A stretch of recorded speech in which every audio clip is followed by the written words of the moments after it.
Welcome to Packmates, a podcast about Magic the Gathering Limited, where we take a deep dive into the current limited format. And the Packmates are a group of friends that love drafting, hanging out, and getting that.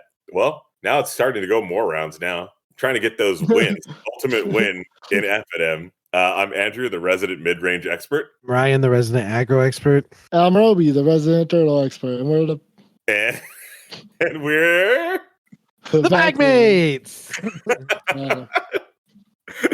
And you can follow us on our various socials.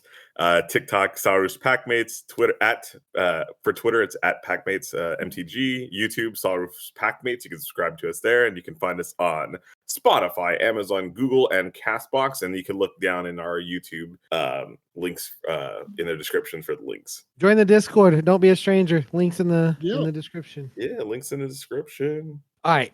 First up this week, we're talking about FNM, and we got Andrew coming in hot. Andrew gets to go first this week. Yeah, it was a pretty good week in the old FNM mines this week.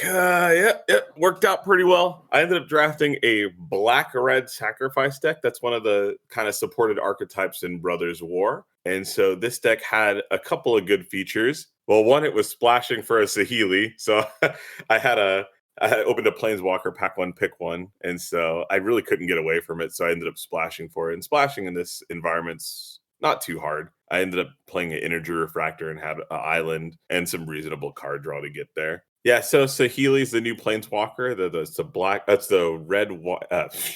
It's the red-blue Planeswalker.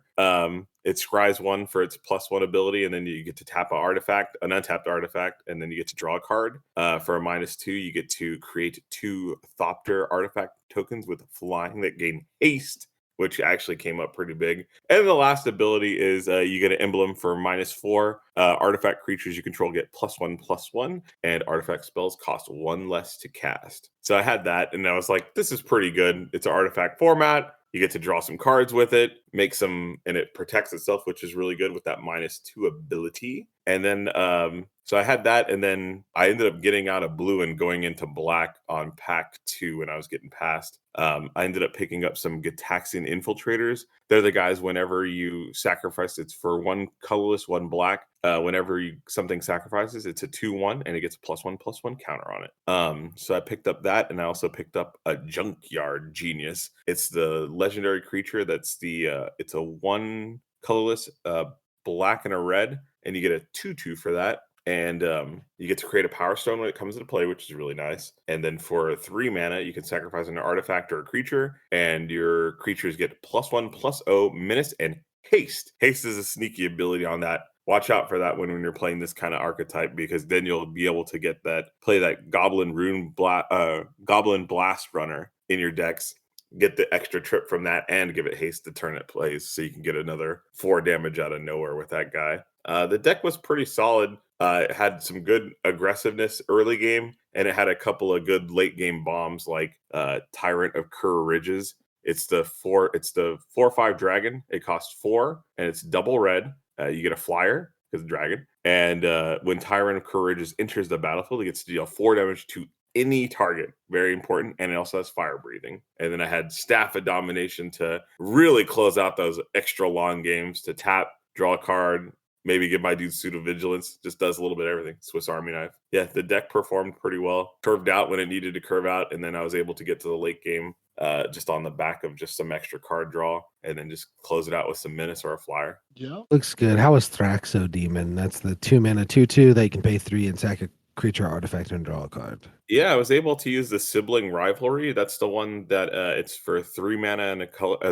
3 colorless and a red, and you get to take an artifact or a creature, and then you get to get a Power Stone, which is pretty nice. And so I was using that to just take their best guy, draw a card. I didn't really have any kind of loops per se. I mean, it was kind of nice with the Reconstructing Thopter. That's the 2/1 flyer for 3 colorless that unearths for 2. That's a pretty cheap unearth cost too, which is really nice. So it keeps things aggressive, and then just gets in for 2 because it's flying. I thought it was pretty good. I like that he's just a 2/2 guy. Like, he just attacked most of the time, and then got me those extra cards that I needed to get to the late game, or to just get that last piece of removal. Yeah, it looks like you don't have very many sacrifice outlets. It's just Thraxo Demon and Strongbow, right? I also have the Fling in there. Oh yeah, that's what that was. And he's Yeah. got the genius too, the Junkyard Genius. Oh, Junkyard Genius. Junkyard Genius, and then I also have some Mishra's baubles as well. Like this was actually this Mishra's kinda cool. bubble is good. Yeah, so my deck was actually even less cards than what it looks like with the Mishra's bauble, and it actually I never got it out because I got duressed or what was the new oil, and it was a discard spell, and I had it. I had the Gitaxian Infiltrator with the Mishra's bauble, and oh man, that would have been a good combo, but didn't get it off. But the Mishra's bauble turned out pretty good. Yeah, the Blast Runner with the bobble seems pretty good too. Yeah, I mean it's just strong. I was like, ooh, that's kind of fun. Yeah. Yep. It looks good. Yeah. Yep. If you could have one common or uncommon to make the deck better, what do you think? I think I would have liked to have tried the flyer. It's the guy who sacrifices just when he attacks. You can sacrifice something to get to give him flying. Killzone Acrobat? Yeah, I want to try him too. Yeah, I kind of wanted to try him because I think it would have been pretty decent in this deck, especially with the Infiltrator and the Blast Runner. If that guy is part of the curve, and then I just sacrificed the Razor Transmogrifier or something, or like the Thopter or just some other kind of foddery creature. I had 3 of them in my sideboard. They don't go in your deck. Nothing goes in my deck. It wouldn't be a high pick, but it would be like one of those. Now that I see the deck, it would have been kind of fun to slot something like that in. Like I think there's a deck that has Goblin Blast Runners in those, and it just goes so fast. Yeah, that you need to call it Paul Walker. Yeah. Oh, by the way, Mishra's Command is the truth. That card is very strong. Just that's good. Yeah, heat ring something and then giving one of your guys, and it just has that sneaky ability too of haste. But actually, I used the card ability one time. I had like 3 lands in my hand, and I just killed their creature, discarded my lands, and just refueled. It was so strong. What's the worst card in your deck? 23rd card. Ooh, worst card in my deck. It was probably the Fire Deck Blast. Actually, it didn't perform as well as I thought it would. The sack and draw card, the fling with draw card. Fling. Yeah, the fling. Wow, it doesn't go in this deck. It was. I didn't have enough powerful guys to really kill the stuff that I wanted. Was really what ended up happening. Like really, the best thing I could stack would be a giant Cindermaw. But if someone's playing with the prototype creatures and gets to the late game against me, it might as well just be like 2 damage, like a shock and draw a card or something, and sacrifice a dude. Looking at this, it makes me so salt that you have 2 removal spells, 2 legit removal spells. You drew them both on game 3 against me. Yes, when I tried to stabilize. Yeah, this is mega removal heavy. This has his thing has like no removal light, but it has a lot of it just has a lot of just kind of getting stuff out of the way. The menace probably is the thing that's gonna get you here. It got a lot of people. Yeah, I just realized you had 2 Gitaxian Infiltrators because they were in your 5-drop slot. I was like, what? I was like, what is that random 5-drop? Like, oh, it's a 2-drop. If we're being real, this is my last question, then we can move on. But how much better was your deck when you drew the Junkyard Genius, besides like compared to when you didn't? Ooh, the Genius was just so good. I didn't think I needed those Power Stones, but it was kind of nice to just have them. It was nice with the Energy Refractor as well, like being able to filter that if I needed something like for the blue really. But it was nice for activating abilities too. Very good card. It's a sleeper. I don't know. Hopefully people pick up on how good this is because it's very strong. Was it a top 4 card in your deck, you think? The Junkyard Genius? Easily. Okay. Yeah, it just threatened the board. Like I was able just to, even if I didn't want to menace my guys, just the threat of that was good enough. Like even +1 to all my guys, I would just attack with some things, and then it would trigger the Gitaxian Infiltrator, trigger the Blast Runner as well. Yeah. And so just the threat of it, I was able to get damage in that I wouldn't have been able to. Like 3 damage here, 3 damage there, and then I'd still be able to advance my board just on the threat of that activation. Very strong. Cool. All right, Robi, tell us about your deck. Well, I don't even know where to begin. So I ended up just completely derailing my entire draft and just went into a nonsense deck. So I'm playing like a 4-color mid-range deck. I'm splashing literally everything I can. For my removal package, I basically just had 2 Disfigures and 2 Weak Stone Subjugations, which are like that's not a very good removal package. I also had the 3/3 spider, Skyflusher spider, the one that whenever it enters the battlefield, you sack a creature and you sack a permanent, and then you can destroy another. No, it's a creature. It's a creature? Yeah, Okay. that Yeah. screwed me one time. Yeah.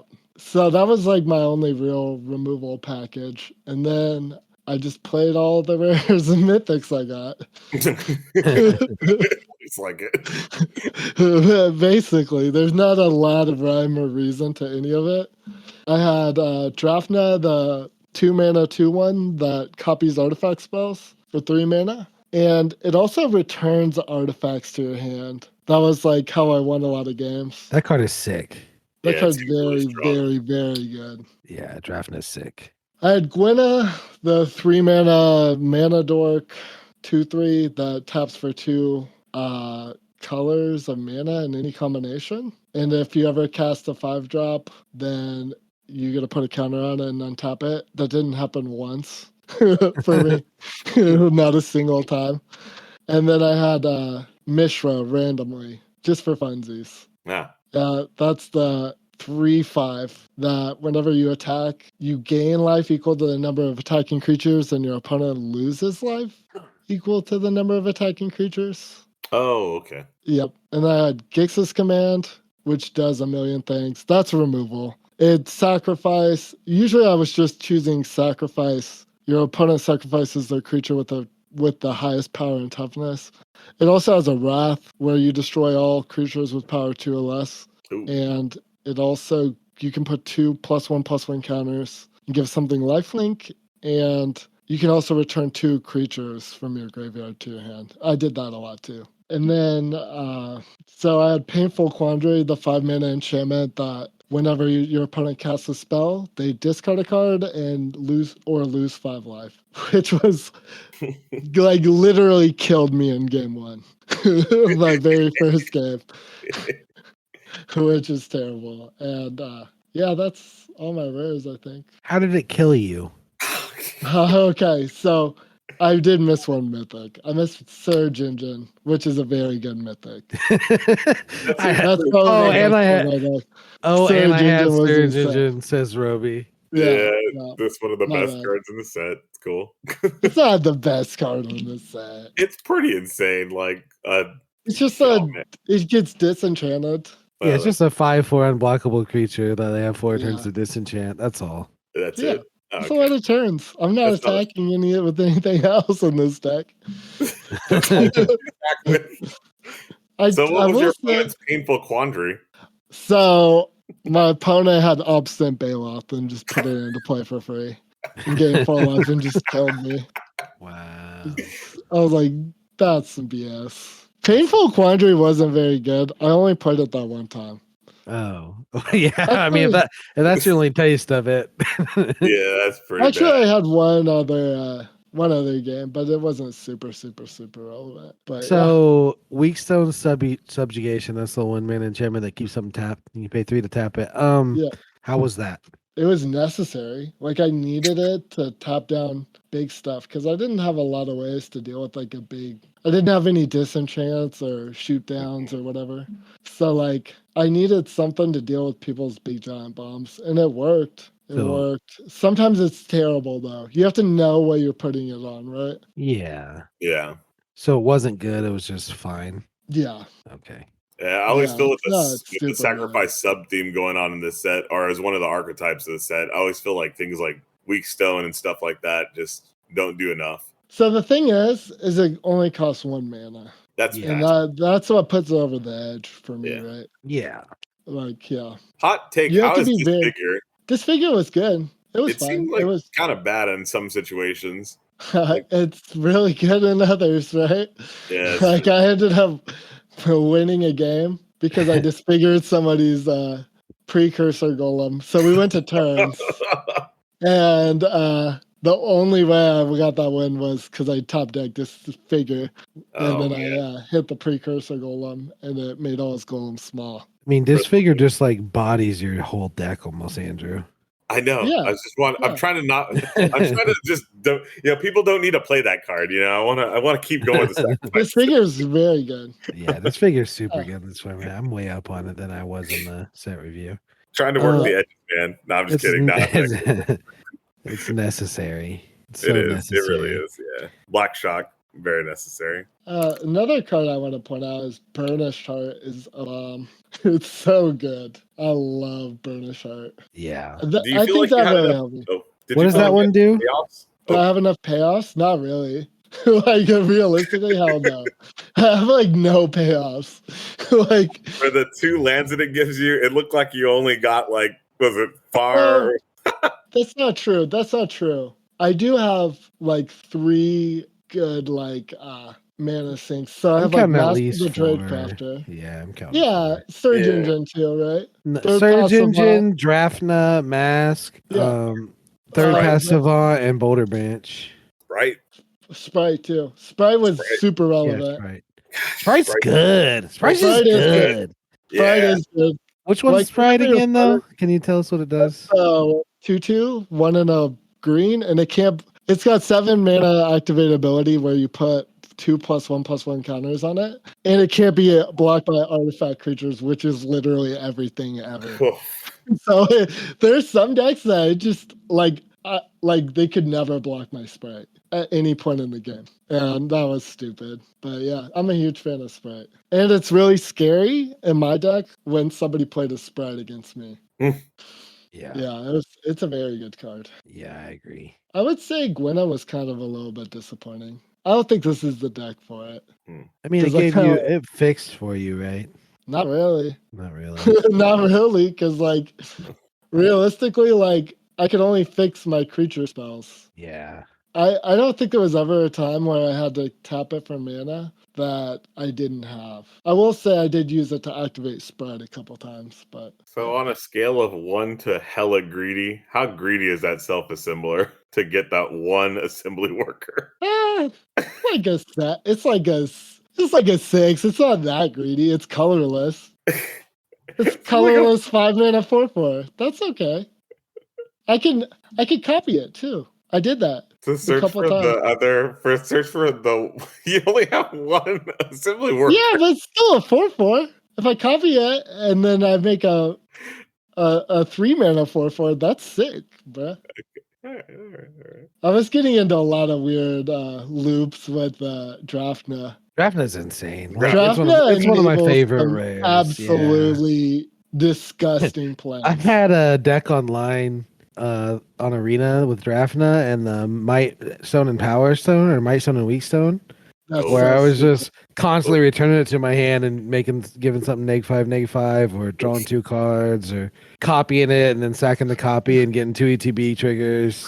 Yeah, and it was just ridiculous. Yeah, it enables some really disgusting stuff, and that was kind of the reason why I wanted the self-assembler, because I didn't mind putting the Tower Worker in my deck. Just having access to 1 artifact, even if it's kind of a bad one, really is disgusting, because you could just keep copying it and bouncing it and copying it, and it really shores up the late game. Yep, it's a nice little engine. Draftna is just like an engine in a can for late game, for sure. And it saves your artifacts too from death, because you can just pay 2 at any time and return to your hand. Yeah, that's so good, right? Yeah. I don't see any cards that say domain in here. I know, it looks like a freaking Dominaria draft deck. I will say too, don't sleep on the Steel Seeker. That was very good too. Especially once I got the engine going, if I had the Steel Seeker out, that's the 1 and a green for the 1/2. That whenever an artifact enters the battlefield, you can look at the top card of your library. If it's land, you can put it in your hand, or you can put it in your graveyard if it's not a land. Yeah, that guy's gas. Yeah, he was gas. Getting a double trigger off him was insane. Yeah. This deck did nothing most of the time though. Yeah. Played rares, baby. Yeah, I ended up going 3-1. Yeah, pretty good. Yeah, not bad. Way better than me. Hey man, how'd you do? Terrible. I did the one thing that I didn't want to do, and that's the 0-2 drop. We're all disappointed. I'm disappointed in myself. I had things to do. It was leave. No, the deck was pretty bad, and then also I got flooded in 4 out of 5 games, and it was a green black pile, and it was missing the stuff that makes the green black deck good, which is solid removal and payoffs. Solid removal and solid prototype payoffs. I didn't have either one of those two things. No. And I tried to crutch it with a couple cards to like that were payoff adjacent, but weren't actually payoffs. So like I had Argivian Avenger, that's a 6-mana 5/5. They can pay 1 and give it -1/-1, and Flying Vigilance, Death Touch, or Haste. And then I had the Gnarl Root Pallbearer, that's a 5/5 trample where you give something +X/+X, where X is the number of creatures in your graveyard. And those are like, I mean, the 5/5 for 6 I think is fine. Mm-hmm. But those are like not the payoffs you want. You want the prototype payoffs that you can cast early when you need them. Because there were games where I just lost with these in my hand, and I had to wait till turn 6 to play them, and that was just bad. And then my removal suite was kind of weird. Like I had at one point in the night, I had 2 of the 2-mana Power Stone. I forget what they're called. Power Stone Fractures. Mm-hmm. Where you have to sack a creature and then you can kill another artifact or creature. Like I had 2 of those. And I ended up sideboarding them out a lot of the time because I just didn't have the bodies to do it, even though I thought I would, but I didn't have the bodies or the artifacts to do it. They just rotted in my hand. Yeah. I don't know. I mean, I didn't have enough 2-drops really at all. Like I had 1 creature 2-drop and a Mask of the Jade Crafter. Yeah. The deck was just overall kind of bad. Like I was super heavy on 3-drops, and I just felt like I missed a lot of the time on that. And then it was clunky. It was just all around bad. Honestly, it was just clunky. It was bad. Like my best cards were like not even that good. I don't know what to say about it. Yeah, your deck looks like you were next to someone who drafted a really good green black deck. Yeah. I see lots of sloppy seconds in here. Well, okay, like I have like 3 cards that. Well, okay, my top end's atrocious for starters. Yeah, like this is probably one of the worst top ends you'll ever see in a deck like this. Yeah, because you want the prototypes. Now, did you let some prototypes go by? Or was it just like you thought you'd wheel them? So I really saw some prototypes pack 1. It was the only time I saw the good prototypes. And I decided that before I started getting into those, they were kind of usually in packs with the ramp with them. So like the Argothian Opportunist, that's the 3/2 that makes a Power Stone, was in the pack. Or like Mask of the Jade Crafter was in the pack. That's the 2 mana that you can pay X and you make a XX, and then it has Unearth for 3. Which that's also like a payoff kind of for a deck like this. But I kind of thought like I'm gonna get the ramp first and I'll get the payoffs later. So basically what I think kind of happened, I was mono green pack 1. Like I was completely, the world was my oyster pack 2. I could go into anything. Didn't matter. Right. So, and that's kind of like, I think that's good because then pack 2, you know, you can just fill in, you can take whatever good rare you get, whatever. I think it's good to be close to mono. Like, I mean, I had like a couple branches. Like, I think I had like a disenchant. I had like a decent black card. I had a decent blue card, but like I was mostly mono green. And then, so pack 2, there was no green. There's like 0 almost. And then, so it's like, whatever. Like, so pack 2, no green. Pack 3, also no green. So I don't know. I mean, it kind of hurt a little bit, but I think at the end of the day, I just misread my signals. I mean, the signals were messed up, but I will say it's very hard, like going in week 1 to know the ratio of like payoff to like enablers that you need. So I know what happened. Like I can already like see this in my head. Like you picked up all the ramp payoffs and somebody else took all the payoffs. Yeah. Of like the person that was literally right next to me. That is what happened. Yeah, for sure. Because he had all the prototype payoffs and I had all the Power Stone generation, and it's like, okay, but you know, it's hard to know in week 1. Hard to see. It's hard to know. Yeah, I mean, I passed the Boulder Fist Golem, which I'm super high on. That's the 7.6 or the 6.5 that for I think 7. that's like the best payoff. That's Yeah, he one was of the really best good. payoffs. That card is insane. It's the best common payoff, right? Yeah. I mean, just gaining 6 life or even gaining 3 life on 4 and having a That's 3/3. super real. Yeah, it just gets you Yeah, there. I just needed to like I lost to 2 aggro decks. I lost to 2 guys that ended up. I lost to Andrew who ended up 4-0, and then another guy that ended up 3-1. Like my deck was bad, but yeah, I just was missing just a little bit. Like I just need more early game, and I needed better payoffs. And I I think think the your would've deck been would fine. do well with some Disfigures, disfigures, yeah, that's what I needed. Yeah, it needed some early. Yeah, the little removal. But you also need big removal too, because like you guys don't really stack up against the other big guys, right? Well, I have 2 shoot downs, and I had the Power Stone fractures. I had 2 Power Stone Mask the fractures in J the Crafter board. makes a big guy too, right? Yeah, like I had so okay. So how I play when my deck is terrible, like this one is, my deck's bad. I sideboard a ton to like compensate for whoever I'm playing. Yeah. So Power Stone fractures in and out, shoot downs in and out. That's the exile target artifact creature or artifact or enchantment or flyer. I had like a 1/3 reacher that sideboard in and out, just all kinds of stuff that I'm like literally replacing like 6-7 cards every game that I'm playing because I have to make my card as optimized as possible for the person I'm playing against because my deck is not that great.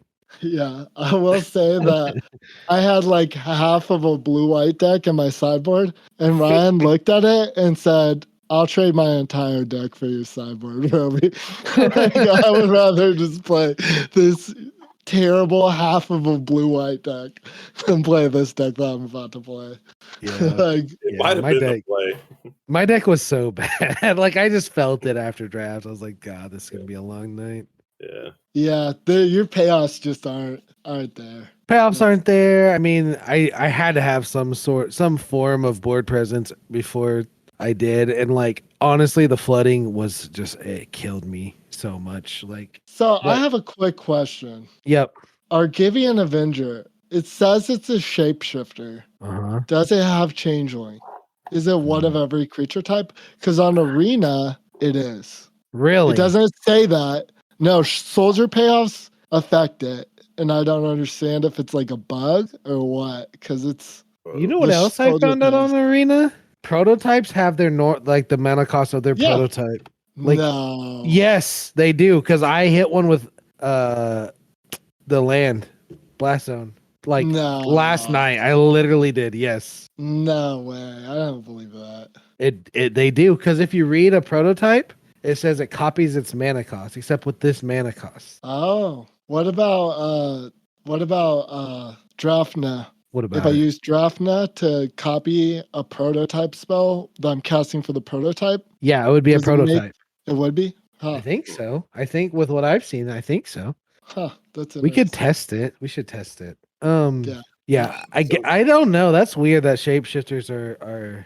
It shouldn't Getting have buffs. that. It should just have to. I know. It is weird. It is super weird. I lost a game to it and I was so tilted. I was about to send Wizards the angriest email ever. And then I was like, nah, I have a life. But I was so tilted by it. Yeah. Yeah, that is crazy because you wouldn't think that, but it does make the card significantly better if it is like maybe not significantly better, but better, right? Yeah. Yep. It Like, really does. Imagine being able to search for that Or with copy your- it with the board. with your 4/4. Yeah, that would be sick. Yeah. Yeah, that would be a sick card to search for. Yeah, for sure. Like, definitely. Yep. All right, well that was my deck. What's up All right. next? All right.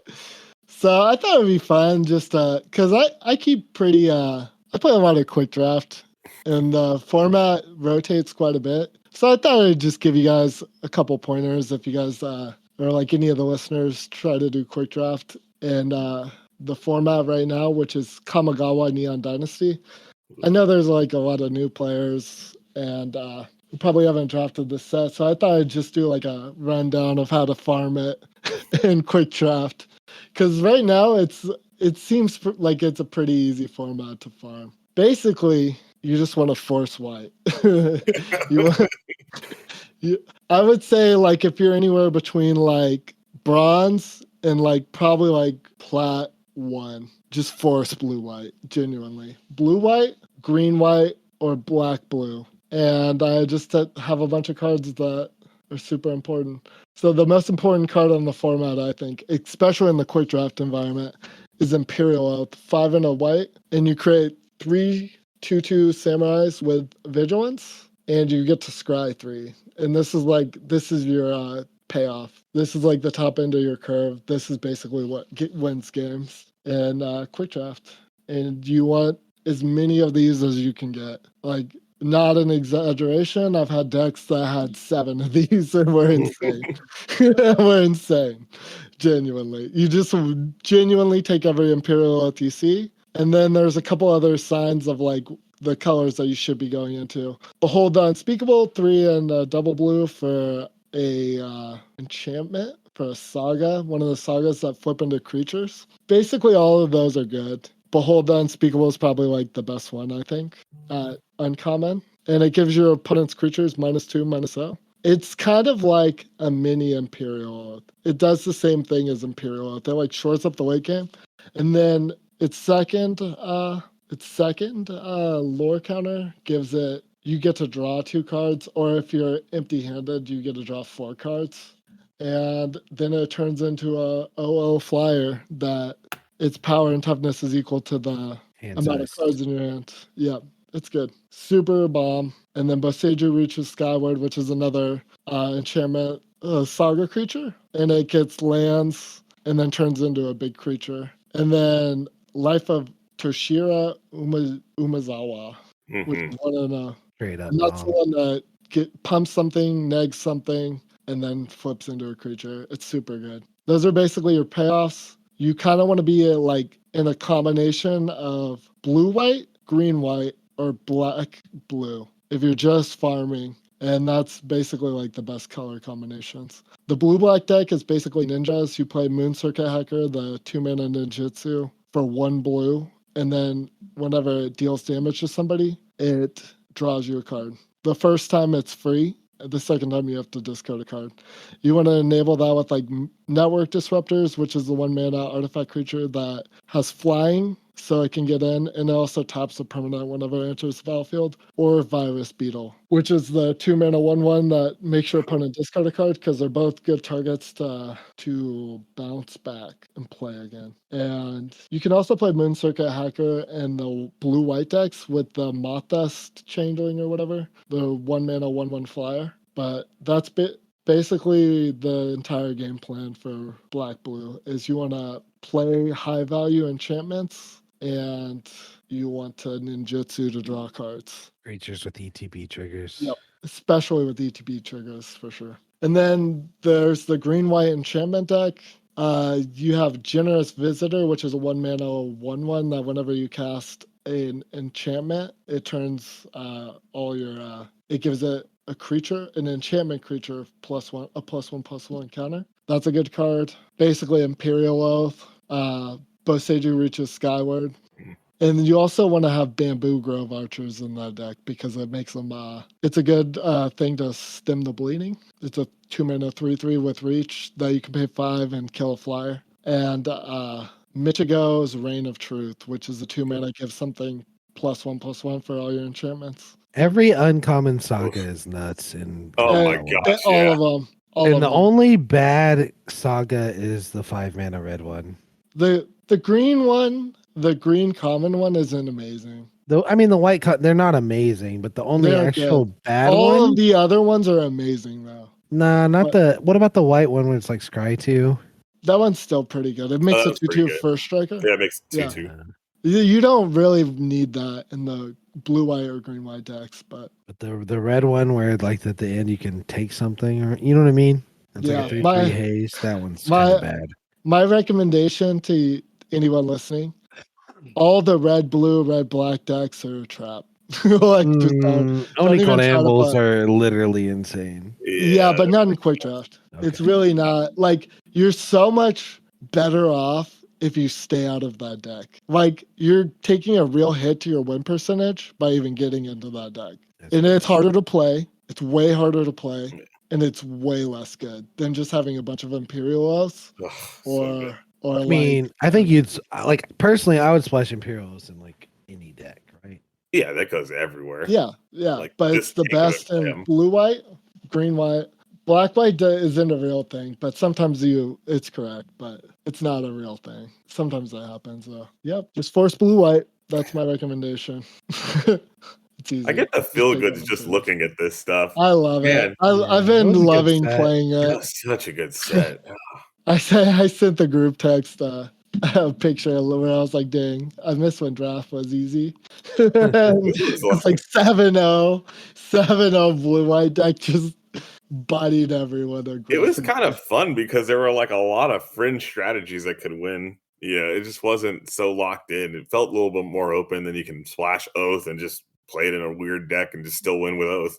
Yeah, and if you're just trying to have fun, it's fine to just try to do the artifact deck. But yep. All right. Next up, we got 2 truths and a lie. Ooh. So we each picked 3 cards, and the other people here have to say which cards we're high on. We're high on 2 of these cards, and we're low on one of them. And I picked all black cards. So the cards I picked were Power Stone Fracture. That's 1 in a black for a sorcery. You can, as an additional cost to cast this, sack an artifact or a creature, destroy target creature or planeswalker. Dreams of Steel and Oil. That's a 1 mana sorcery, and they reveal their hand. You choose an artifact or creature card from it, and then an artifact or creature card from their graveyard, and you exile the chosen cards. And then Gix's Caress. Target opponent reveals their hand. You choose a non-land card from it. That player discards that card, and you create a tapped Power Stone token. Which one of these am I low on? Which 2 am I high on, guys? You're low on Power Stone Fracture. I think you're low on Power Stone Fracture too. Yeah, I am. I played the Dreams of Steel and Oil and the Gixes. These are all cards I played last night, so I'm going to put cards that I had some experience with. Yeah. The Dreams of Steel and Oil felt good. Andrew, you played against it. Do you think it seemed good? It seemed really good on turn 1, like turns 1 through 3. It seemed really strong. And the exiling is no joke in this thing because there's a lot of unearth guys and a lot of reanimation too. So that kind of hurts a little bit. I thought it was good, and I think it would be fine against like the late game decks, obviously later too, when you can hit their prototype and exile like a random unearth dude. It's so good. Yeah, it's very versatile. Yeah, I really liked it. Power Stone Fracture doesn't seem horrible, but it's way more build aroundy than I thought. Like I had 3 or 4 ways to make Power Stones. I thought I kind of had a deck that was kind of geared towards it, but I think it just really has its best home by a lot in the Rakdos sack deck. Like I think, you're playing random stuff. You can play Chromatic Stars. You can play all kinds of stuff that, can trigger this more efficiently. It's not good enough. It's like worse than Bone Splinters, I think, in a lot of decks. Yeah. So, and my deck was one of those decks. I just didn't have the recursiveness. I didn't have good things to sack besides Power Stones, and I didn't have enough of those. So Power Stone Fractures built around Dreams of Steel and Oil, good. Gix's Caress is pretty good. That's the 3 mana one. What do you got, Andrew? All right, so my 2 truths and a lie are Airlift Chaplain. That's the 2 colorless, 1 white for a flying. When Airlift Chaplain enters the battlefield, you get to mill 3 cards. If you find a plains or a creature, you get to put, or a creature with mana value 3 or less among them, you get to put it into your hand, or you get a 2/2 flyer. And then I have Gixian Infiltrator for 1 colorless and a black. When you sacrifice another permanent, put a +1/+1 counter on Gixian Infiltrator. And then I have Urza's Rebuff, 1 colorless, double blue for a choose 1. First choice is to counter a spell, or you can tap up to 2 target creatures. All right. Do I What's get to he go low first? on? Sure. Urza's Rebuff. Oh, I think he's low on the Chaplain. It's between those. I think he's two, baiting right? us. Yeah, he's super high on Infiltrator for sure. All right. Yeah. I was definitely super high on Infiltrator. I said that permanent part, but I mean, that's real. Like with your Evolving Wilds, like that guy just goes. He just goes. Like, there's just so much incidental sacrifice that you can get when you're looking for it. Yeah, when you're in that deck, this guy's got to be a part of it. I'm low on Airlift Chaplain. my Dang opponents it. played it against me, and they just whiffed on it, and it was just a 1/1 flyer that just did I say nothing. whiff. It's a 2/2. It's a 2/2 flyer. Yeah, like it Yeah, was just, Oh, that's true. Like gosh. it's a 2/2 flyer for 3, right? it just didn't do Yeah. enough. Like they That's were good. baiting That's on that good. and try to get like extra things. I don't know. You like I lost. Urza's rebuff better than I Airless lost to the Chaplain? rebuff I lost to the weird tapping ability on that. That Like is good. Yeah. Yeah. It is kind of cute to be it able may to be do like that. the best cancel I've seen like in a long time. That is It just is the like, best cancel in common, Yeah. right? yeah, I thought it was pretty good. And then there's a lot of spells that you really do kind of need to counter in this set. And I just feel like sometimes, I mean, I'm probably completely wrong about Chaplain because they do chain to each other, which is kind of nice. But I don't know. It just felt like more like a 2/2 flyer than anything else. Or people would just get the planes and then they just die the next turn. You know, I it's feel like Being able to- Chaplain's a top 2 white common. Number believe one. me, it's good. These It's are all number top one. in their class. You know, maybe the Yes. Urza rebuff. is a little- The infiltrator's top in class in black. Yeah. He's Like, tripping. He's top tier, man. he's top tier in the Rakdos deck, maybe a little bit. But is he even?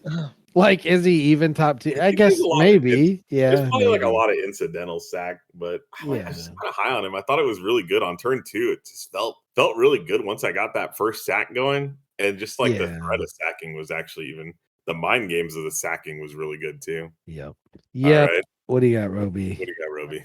I've got Hercule Master Wizard, which is 1 in double blue. I'm not reading the text box. I have no idea what it does. It's a 2/4.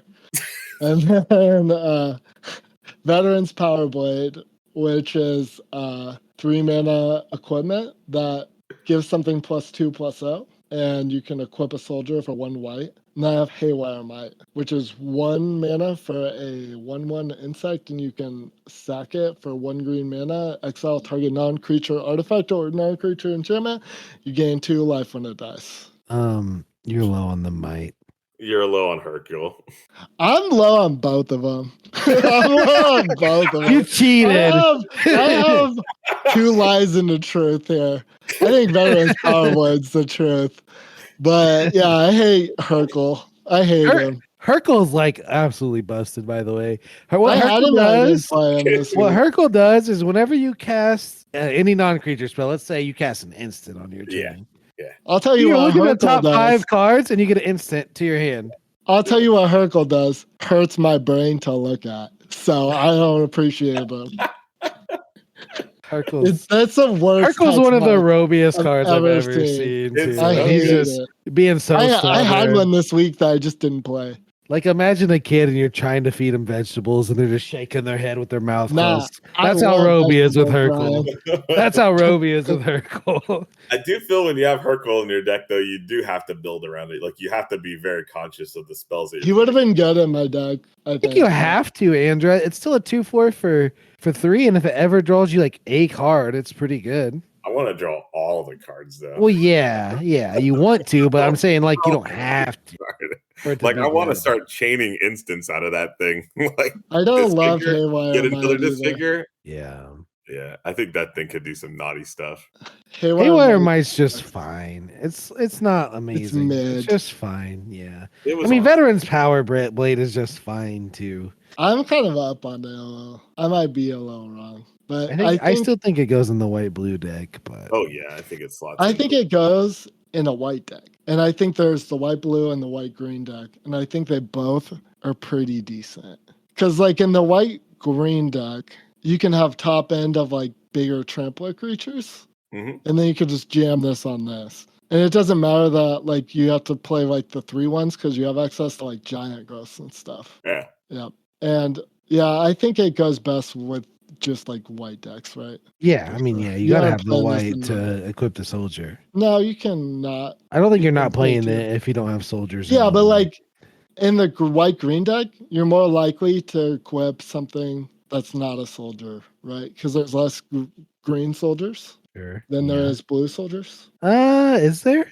I don't know. I think it's close. It's very close. The blue ones are way better, but the green does have some good soldiers though, genuinely, because you have the 1 mana 1/1 that taps for to make mana and taps another creature. Yeah. You know what I'm talking Sentinel- about? And the then you have this Sentinels. I always forget that guy. 3/1 hit Ward 2, and then you the other good green one is the Gaius Courser, which is the 4/5. The Draws cards. Yeah. yep. Yep. Well, next up we have Oof. our alpha of the week. Oof. The man, the myth, the legend. He does it the first draft, every set. Andrew. Oh man. My favorite card this week was Junkyard Genius. I felt like a Junkyard Genius when I was drafting this week. Just seeing what the table was doing and just really picking up on the signals and picking up all their junk and just turning it into gold. Yeah, this was pretty good. We had this weird table switch, and so I was sending signals for one thing. You just go the other way now, or new players there, and they're passing you different stuff. So I kind of read the signal black, went into black. I was pretty solid red blue when I first started, and man, it was just these guys made it too easy for me. I mean, really, guy passing to me just gave me all the good stuff. I'm not gonna say who it was. May have been a pack mate. I passed to you 1 out of 3 packs. What are you talking about? That was a good pack. It may have been the most genius of packs with the junkyard. No, That was too indecisive. No, it was good. I think the aggressive. Something to say though. I think aggressive strategies in the set are pretty good, and you really got to have a plan for them if you're going to go wide. You really got to have a solid some disfigures or something to get rid of these dudes. They are a menace, and they have menace. I think 1-drops are very good in this set. Yeah, genuinely. There's lots of really good 2-drops, honestly, too. Yeah, I just think the 1-drops have really impressed me. Yeah, it's been a while since we've seen this aggressive side of a set before. It's been kind of dirtily kind of sets the last couple ones, but this one just felt like, ooh, wow, you just turned up the power level here on some of those. This set is basically Streets of New Capenna. It really is. It really is. I promise you guys. The end of this format, we're all aggressively hate it. I already know because it's got all this beautiful, fun things that you can do. Yeah. And then we're all going to learn that you just play all the 1 and 2 drops and you can't do anything fun. No 3-color decks. like Streets of New Capenna was. I was putting in 3 1s for 2 and just this is good enough. They have prototypes in their deck. I'm just going to beat them. It's yeah.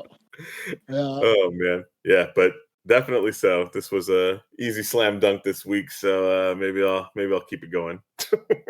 Not happening. Not if I have anything to do with it. Yeah. There you go. Bring it on. I will say Andrew did not beat me this week, so if we would have got paired up, it might have been different. You did have just deck. I don't know. He did have a very good deck. My deck did nothing. But if I could get the dragon or the Sahili, I think I would have been all right. Yeah. My bombs. Yeah. If I had my bombs, I never got to make the forest dryads and then put Blanchwood armor on something and make it gigantic. That was kind of sad. But you did destroy me with the Blanchwood armor, though. I did on a 1/1. That's so brutal. That guy was Blanchwood Prowler. 5/5 or 6/6. Yeah. It was really dumb. I got to look at your hand twice. I was like, yep, he has no removal. Time to move in. Hey, man, having good information like that is just great, especially when you make decisions like that. So, yeah, good times. This will be an interesting format. I'm kind of interested in that. That kind of wild card is those weird, relic artifacts. That's kind of fun. So, yeah, I'm sure one day I'll open up what's the one that gains you life every time the storm one? Where it's Aetherflux Reservoir. Yeah, I know I'm gonna open that one week and just say, this is it. Bone saws, all the stuff, all the goodies. I think white, low key, is crucial. Is so good. It's the best color. Because even in the go late decks, that 2 mana destroy something and gain some life, or 3 damage and gain 2, and then the 1/4 life linker, that's what's going to enable, I think, the late game because of how aggressive the format can be. Yeah, I think. I think all the big artifact creatures are way worse because they're artifacts in this set. Yes. Yeah, they're super vulnerable. It makes it so efficient and everyone has access to just blow up your big artifact creatures for 2 mana. 2 to 4 mana. Yeah. Yeah, it just I thought black was going to be really strong going into this set, and now I'm thinking it's really a good splash color. I always said white was the best color. Yeah. I feel like it's better than splash now. I just don't know. It's just like it doesn't have as good synergies with each other, but it's good. But I think it's just one of the weaker ones now. Yep. Yep. Sounds good. Well, we'll catch y'all boys on the flippity flop. All right. Get them. Bye.